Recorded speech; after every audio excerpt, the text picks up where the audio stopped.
Thanks for joining us for KGW News. I'm Pat Doris. The Wasco County Sheriff's Office has ordered the small city of Antelope to evacuate. A nearby grass fire spread quickly to about 400 acres there. The city of Antelope is about an hour and a half south of the Dalles. The fire has caused reported power outages in several towns in the area.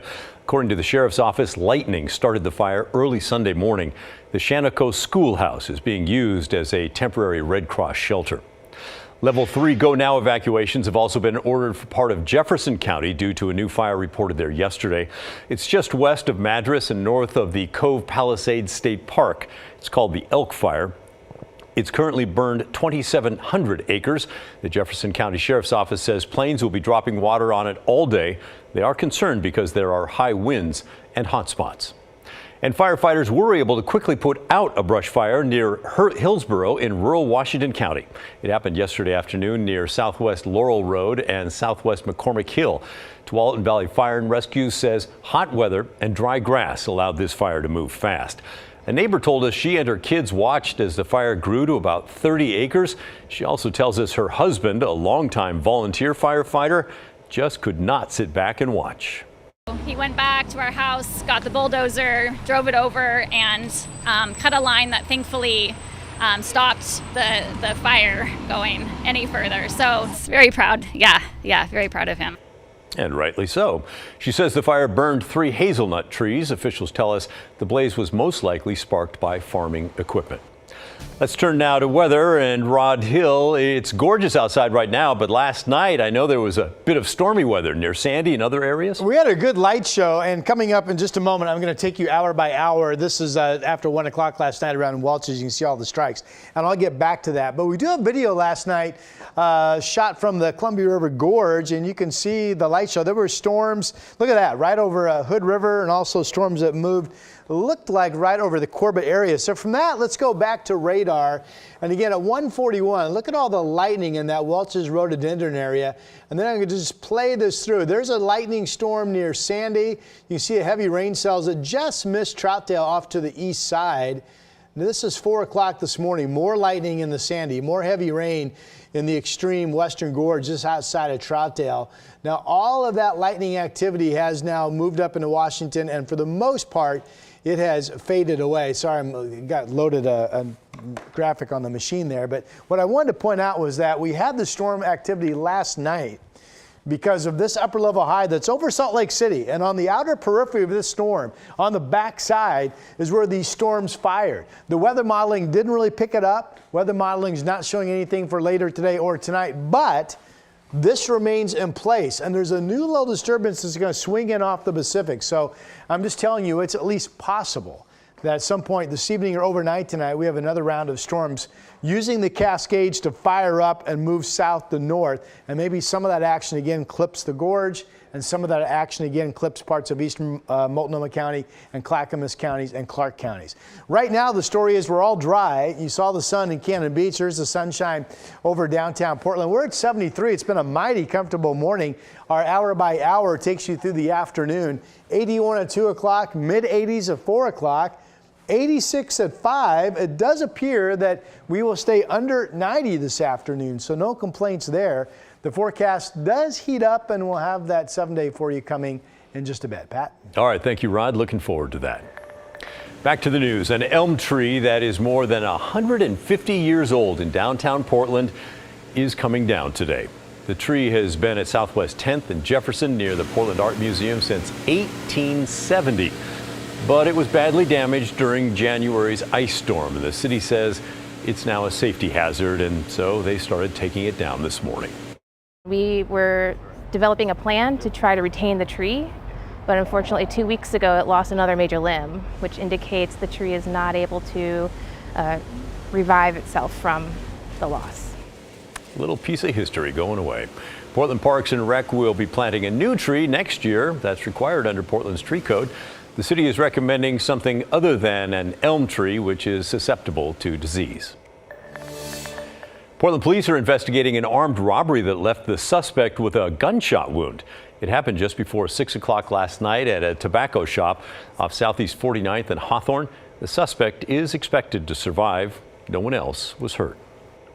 2 people died in water-related incidents in our area over the weekend. 1 man died after a wakeboarding incident on the Columbia River. The Multnomah County Sheriff's Office says just after 11 yesterday morning, a rope connected to the 72-year-old's wakeboard got caught in a boat's propeller. Now, it's unclear if the man drowned or was killed by the propeller, but either way, it's awful. The group he was with called 911 and pulled him out of the water, but he died before first responders arrived. So it's not uncommon for a tow rope to get caught in the propeller of a boat. That does happen.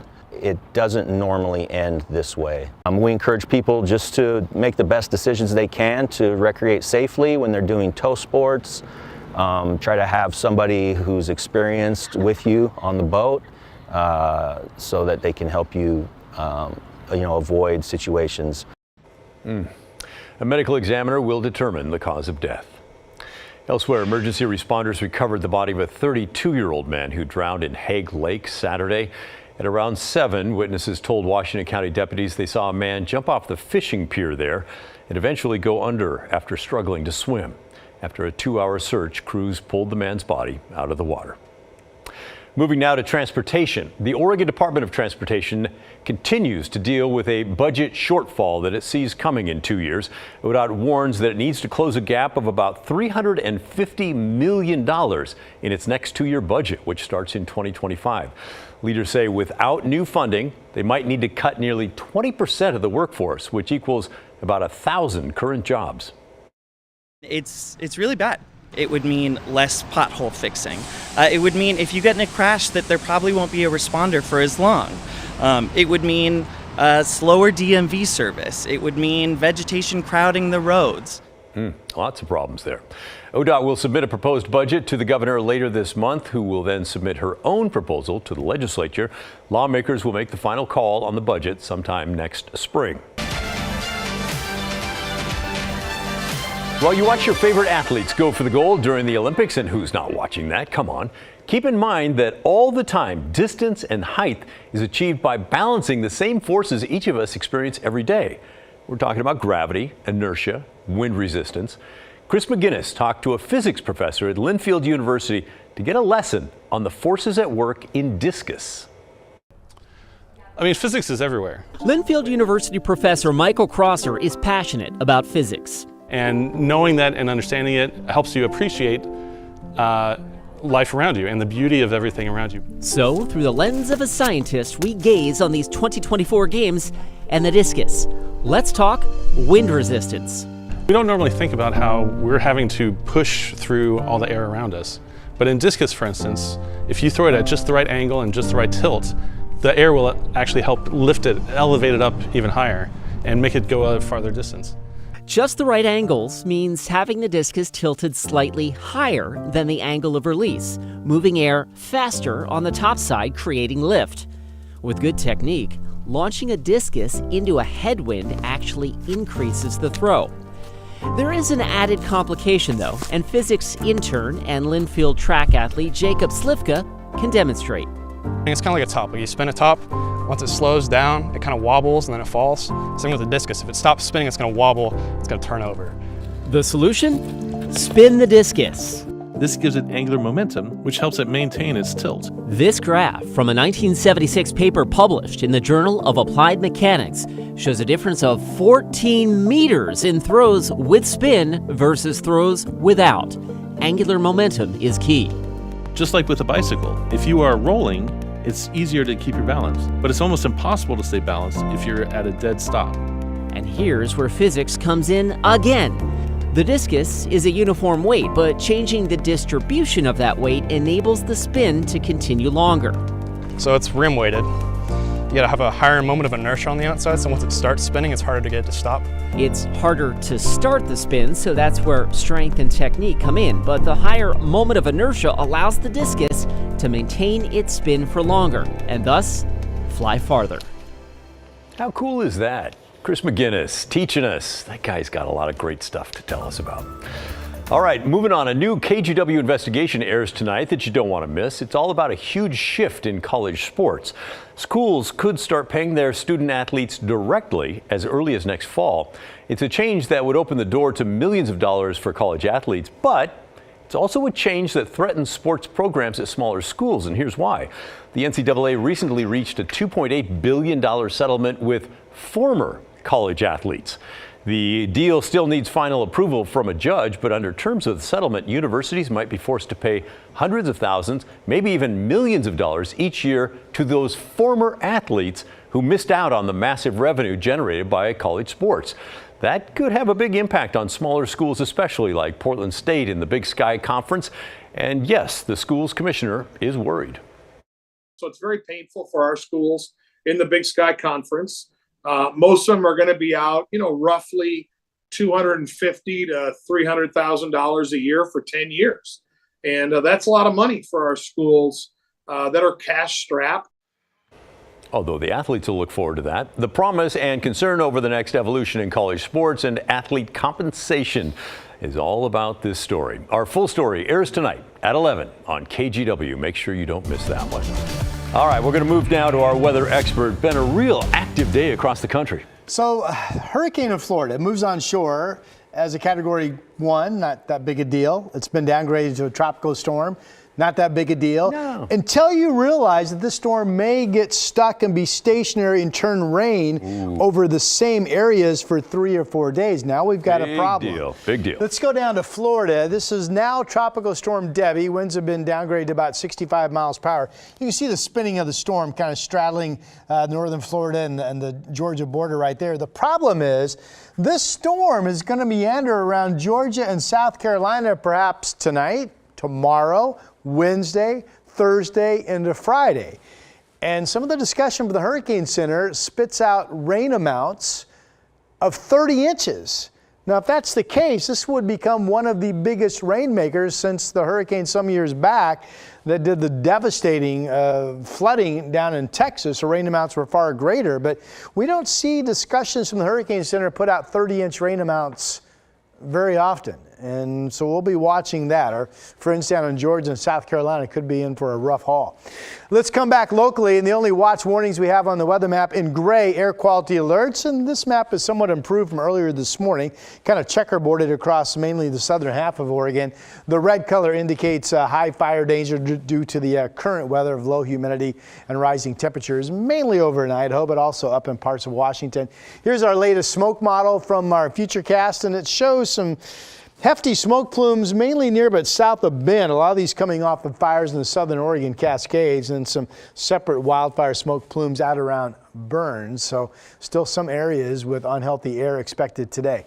Last 3 hours of radar shows storms pretty much fizzling up in Washington, some active weather over in Idaho, and you can see new players now coming up into eastern Oregon, where thunderstorms will be a continued growing threat for you this afternoon and this evening. And I still think, as I mentioned earlier in the show, it's possible that we get another round of storms along the Cascades. It might not be until later tonight into tomorrow morning.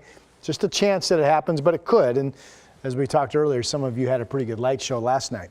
Here is the blue sky over the Reserve Vineyards and Golf Club out in Aloha. Some folks playing golf and enjoying what is a very, very comfortable day. We're bragging. Look at us. 74 degrees out there. That's pretty much a deep blue sky across the area right now. Here's some golfers enjoying a good day out at Camas Meadows on the east side as well. Not much of a breeze out there expected the remainder of the day. It's only 66 in Kelso, where you folks had morning cloud cover. Breaking up now, the same as we're seeing along the coast, where it's in the 60s as well. Salem's up to 78. Everybody's trending quite a bit cooler than 24 hours ago. It is 90 in Burns, and there will be hot weather to come out east. Here come the projected temperatures at 4 p.m. 96 in Burns, 95 in John Day. That thunderstorm threat starting to take off that we saw on radar a moment ago. 90s in Central Oregon, but likely holding in the 80s in Portland. This shows 89 in Salem at 4 p.m. You folks likely will at least be up into the low 90s. It was 96 in Salem yesterday, so at least not that hot. For Portland, 88 today, 85 tomorrow, not bad. And then we jump it back up to 90 on Wednesday, 94 on Thursday, and then eventually we cool back down to 87 on Sunday. If you haven't heard, Pat, the outlooks for August, above normal temperatures, yes, but not as hot as July was, so good news there. Okay, well, we'll take it. Thank you, Ron. Today kicks off our week of giving for our KGW school supply drive. All the money and supplies donated will go to schoolhouse supplies. They're a very cool nonprofit that helps teachers get what they need to keep their classroom stocked with supplies during the school year. All the good work comes out of this 9,000 square foot building in Northeast Portland, home to Free Store for Teachers, where teachers at qualifying schools can get school supplies at no cost, which is a very good price. The executive director of Schoolhouse Supplies says the Free Store for Teachers has expanded now to include 6 districts. The ultimate goal here is to close the opportunity gap in public education, to provide resources where resources are lacking so that every kid has a chance to do well in school. Qualifying schools for the Free Store have at least half their student populations eligible for free or reduced lunch programs. In total, those schools serve 53,000 kids in Multnomah County. One of the best ways you can help to give is online. Just go to kgw.com/school and click Donate Cash. All this week, Rick's Custom Fencing will match the first $5,000 donated. We want to thank On Point Community Credit Union, Safeway, and of course, Rick's Custom Fencing for everything they're doing to make this year's supply drive such a great success. Yeah, we have so much fun with the toy drive, but this is every bit as important, right? Absolutely. Yeah. Support our teachers. That's our show. Thanks for watching. Have a great afternoon.